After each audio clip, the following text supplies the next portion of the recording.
Hello again, YouTube. It's Skylar. Welcome back to my face. And today's topic, I'm going to be discussing what it was like being closeted as a transgender woman. Now, there are what I would consider two different types of being closeted. There is being closeted and not being aware that you're transgender, as well as being closeted and being aware that you're transgender, which I have experienced both. So I have a little bit of insight into this. So hopefully, if you're watching this and you have the same experience, you can take away some of what I've been through to help get you through your own transition. So, prior to knowing that I was trans, being in the closet was especially difficult, mostly because I didn't understand why I always had feminine tendencies that didn't really make sense.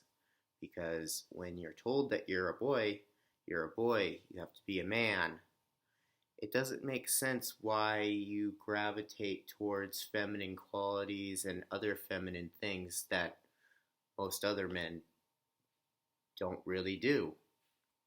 So, when it came to things like video games, and I'm not using this as a blanket example for everyone that plays video games, this is just my personal experience. But whenever I would play video games, and I still do, I love video games, I would always choose to play as a female character. Now, and I know a lot of guys do that too, but it was different because I enjoyed the idea of playing as a woman, like as if I was that character. And I kind of brushed that off.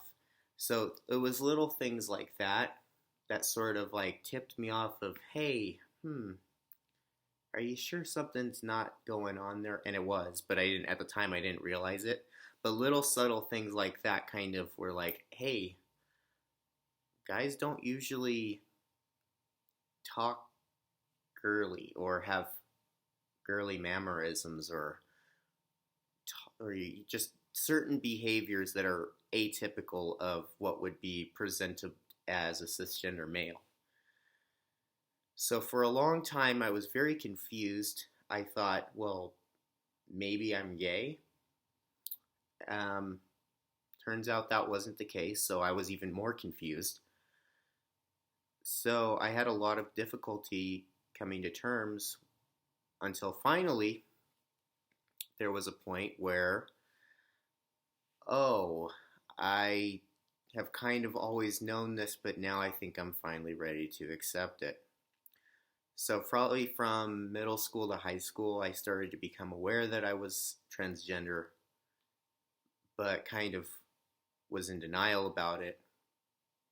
And it was until about the end of high school into my early adulthood, into the working life, that I suddenly began to realize, oh, yeah, this isn't a phase. This is really what's going on. You're going to have to accept this at some point.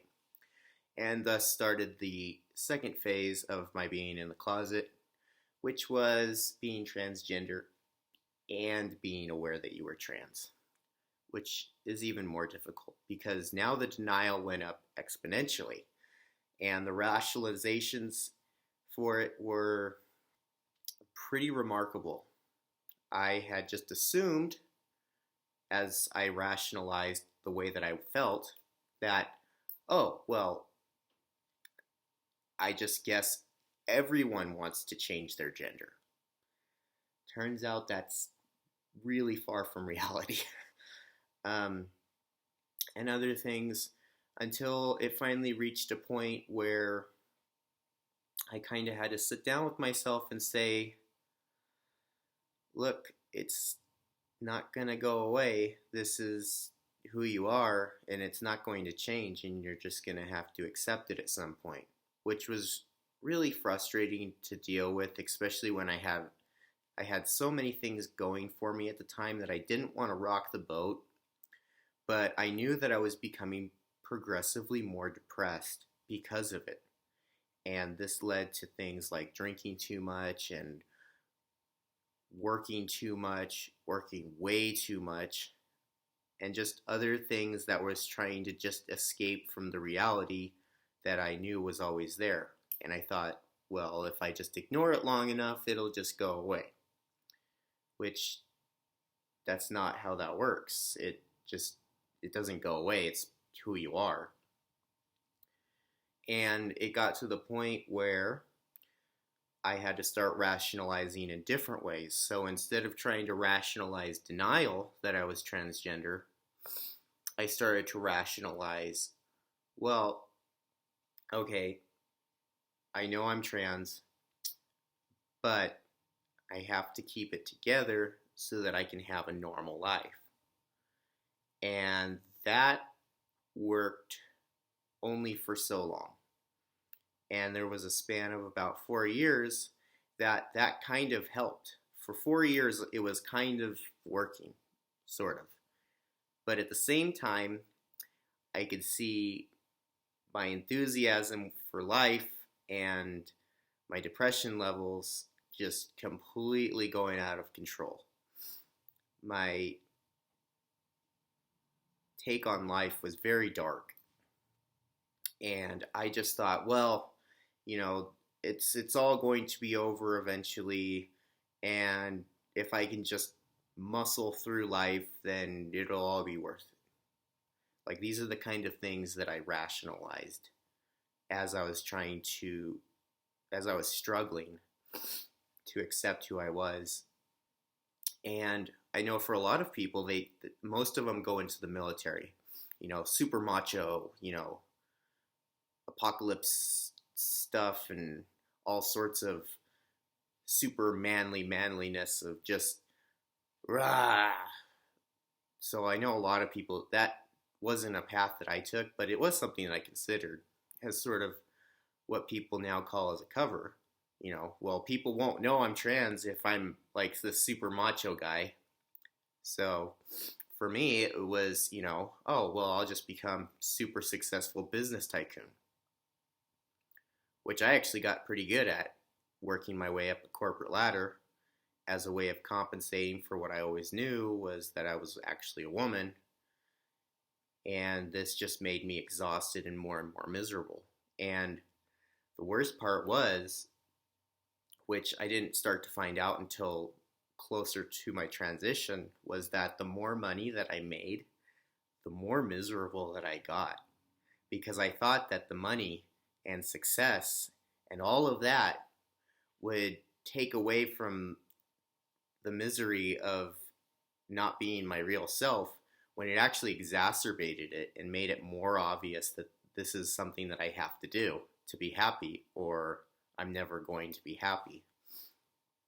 And so this got to a point probably a year or two prior to my transition where I started rationalizing again in a new way, which was, okay, I accept that I'm trans, and I accept that I'm going to have to transition in order to be happy, but I'm not going to do it yet. And what started out as that conversation with myself moved into a masterful goalpost move over the course of 2 years of, I'll do it when I retire. Okay, it's going to be really, really hard when you're that old. And nothing against anyone that waits till late life transition. I have nothing but respect for anyone that chooses to be who they are. I mean, if you're watching this and you're one of my older viewers, there was a woman who was a World War II vet that just came out at the age of 90 years old as a transgender woman. It's never too late to be who you are. So anyway, sidetrack. So I started off as, well, I'll do it when I retire and everything's fine, and I don't have to worry about losing my job or anything. And that turned into, well, that's too long to wait. I'll wait until society gets more accepting towards transgender people, and when I have more a stable life, I own my own home, I have a lot of savings, my retirement accounts built up. So I figured I'll do it when I'm in my late 40s. Still young enough, not maybe not retired, but I'll still be younger. And that kept solid for about a year. I was like, okay, I can do this. If I can just hold out and then wait until I'm about 40-ish, somewhere in the middle, 40 to 50, yeah, then I'll be stable. My life will be fine. Turns out that's not an effective strategy when you're really depressed. Telling someone that they're depressed that, oh, it's going to get better in 30 years or almost 30 years, that's not really going to help someone that has major depressive disorder. So again, the goalpost moved again. Well, okay, I will do it by the time I'm 35. 35, that's it. No, like, once I hit 35, I will transition. That's just end of discussion. Well, it turns out that turned into 32, which turns out that turned into 30. Because the more that you realize this is what you have to do to be happy, the more you realize that you can't wait that long. You can't force yourself to not transition if it's becoming more and more urgent to your mental health. And so that goalpost was very short-lived, and this was getting closer and closer to the time that I transitioned to where I said, okay, it has to be before I'm 30. It has to be before I'm 30. And this caused me to have a lot of anxiety because the closer the goal came, the sooner I knew I would have to deal with reality and everything that would come from that. And that started really giving me anxiety. So I started working even more, got promoted to management and started working super long hours and going home and excessively drinking and just very, very bad behaviors to just sustain yourself from just this constant state of misery. And that only lasted for so long. Like, that was a very brief, dark moment of my life where I finally realized after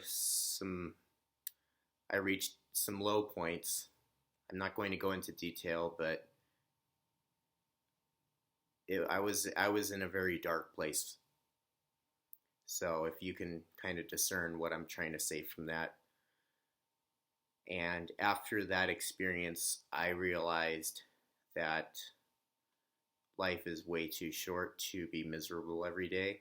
And I realized that I was going to have to move the goalpost of transitioning one last time, which was right now.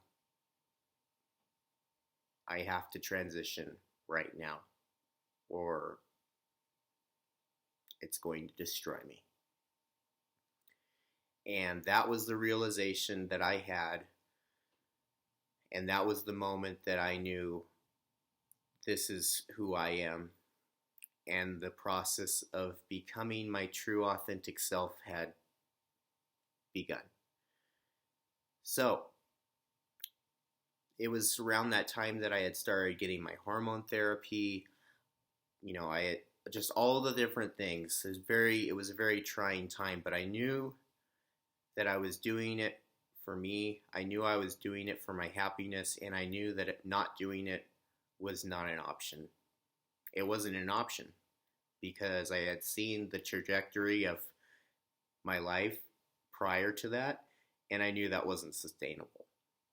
So transitioning was my only option. Long story short, here I am today making YouTube videos about my journey.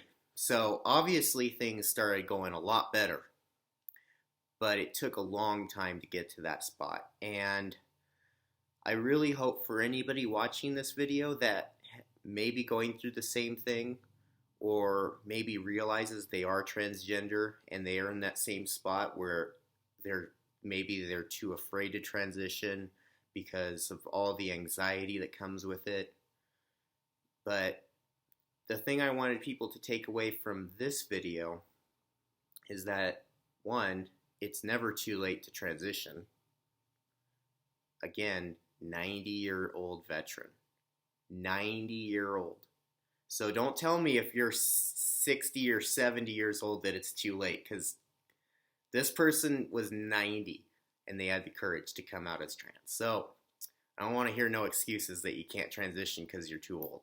Late life transition is very common nowadays, so just keep that in mind.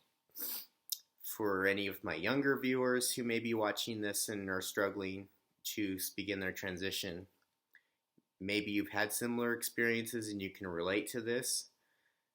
The thing I want people to take away the most is that not transitioning isn't an option. It's just not. You can only delay it for so long before it destroys you. Now, there's certain things, situations that, maybe you have a family life already, or you're married, and you don't really want to rock the boat, and that's understandable. Take your time with that. Get a game plan going. Counselors and therapists are constantly getting updated with new educational material about this subject, and they're becoming more equipped to deal with people that are transgender. So there are resources available if you're in a very tight spot, but that's still not an excuse to not or never transition. So sorry I went over my time today. I know this is probably a longer video. You're probably bored to tears from my story, but I hope that helped anyone out there that is in that situation. And I hope until the next video that you all have a wonderful rest of your day. Please stay positive. It's never too late to transition and be who you are. And I will see you all tomorrow. Bye.